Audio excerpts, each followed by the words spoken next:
Iran जंग आपको पता है अभी भी चल रही है, उसी के ये जो असरात हैं हम सब भुगत रहे हैं और पूरी दुनिया ही भुगत रही है क्योंकि सदर ट्रंप ने फैसला किया है बेंजामिन नेतन्याहू के कहने पे कि जंग होनी चाहिए इस खत्ते में।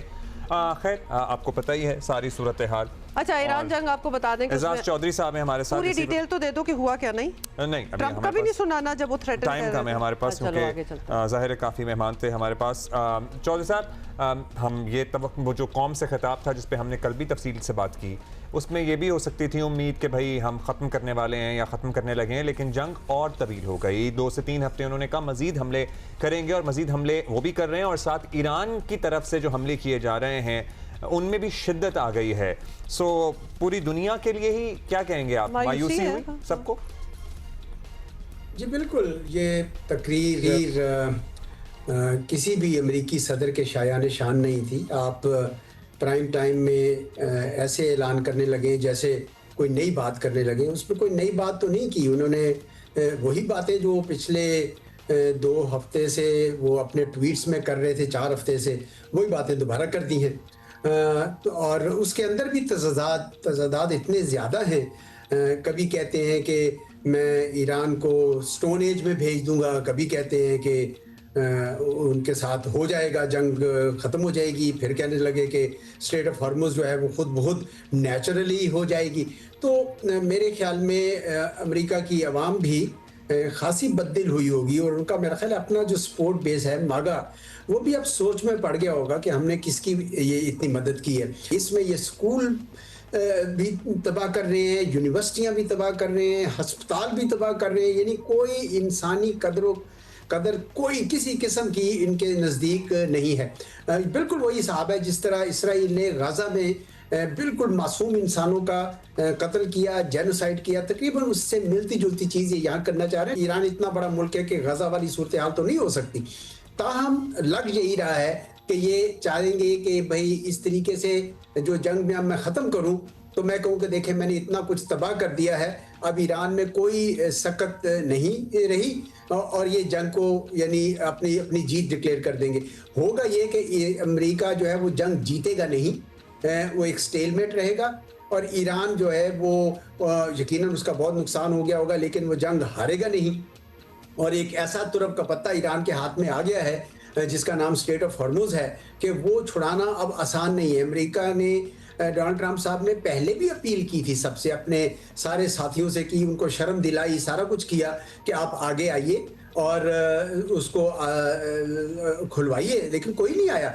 हत्ता कि वो चीन तक को उन्होंने अपील कर दी थी, कोई भी नहीं आया, तो कोई आएगा भी नहीं क्योंकि डोनाल्ड ट्रंप साहब खुद भी अब तन्हा होते जा रहे हैं। क्या दोस्त क्या दुश्मन, सब के सब उनकी इन हरकत से नाला हैं। नहीं, डोनाल्ड ट्रंप साहब एक रिलायबल प्रेसिडेंट नहीं है और ये पहले अगर किसी को शक था तो इस जंग में बड़ी अच्छी तरह ये आया हो गया, सारों को पता चल गया है। जो उनके हामी थे, जो उनके साथी थे, वो भी पीछे आ गए हैं, तो दैट इज़ वेरी क्लियर। ये बताएं कि अमेरिका और इजराइल जो भी चाहें, तारीख यही बताती है कि जंगों का इख्तिताम या हालातों में अगर बेहतरी आनी है, अमन का क़याम जो है वो डायलॉग की मेज़ पर ही आता है और इसके लिए पाकिस्तान जो है वो पिछले कुछ हफ्तों से और दीगर ममालिक वो काम भी कर रहे हैं। लेकिन अमेरिका इजराइल के बयानात और इक़दामात जो कि बिल्कुल एक दूसरे से मैच नहीं करते, क्या मुज़ाकरात के चांसेस को डेंट नहीं पड़ रहा?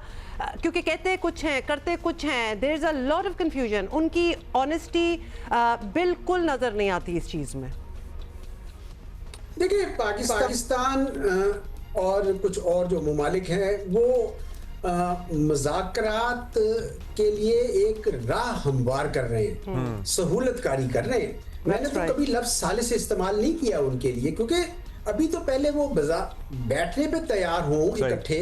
अब डोनाल्ड ट्रंप साहब कहते हैं कि ईरान की सरकार या हुकूमत मुझे कह रही है कि बातचीत करें, लेकिन मैंने ये कहा, हालांकि वो बार बार कह रहे हैं ईरान की हुकूमत कि हम तो नहीं कर रहे, क्योंकि उनको एतबार ही नहीं है कि डोनाल्ड ट्रंप साहब ने और इसराइल ने भी पिछले साल जून में भी यही किया कि उधर बातचीत चल रही है, उधर से हमला कर दिया। और इस दफ़ा भी ओमान के वज़ीर ख़ारजा के साथ समझौता पूरा हो गया और अगले दिन हमला कर दिया 28 फरवरी को।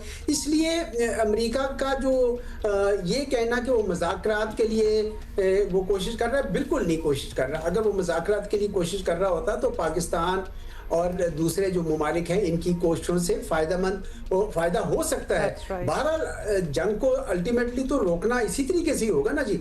और अगर जिस तरह डोनाल्ड ट्रंप सब रोकना चाह रहे हैं, यानी वो ये है कि एक दिन ऐलान कर दे कि बस खत्म हो गया, उससे तो उनको यही सब ताबीर की जाएगी कि वो शिकस्त खा गया है अमेरिका।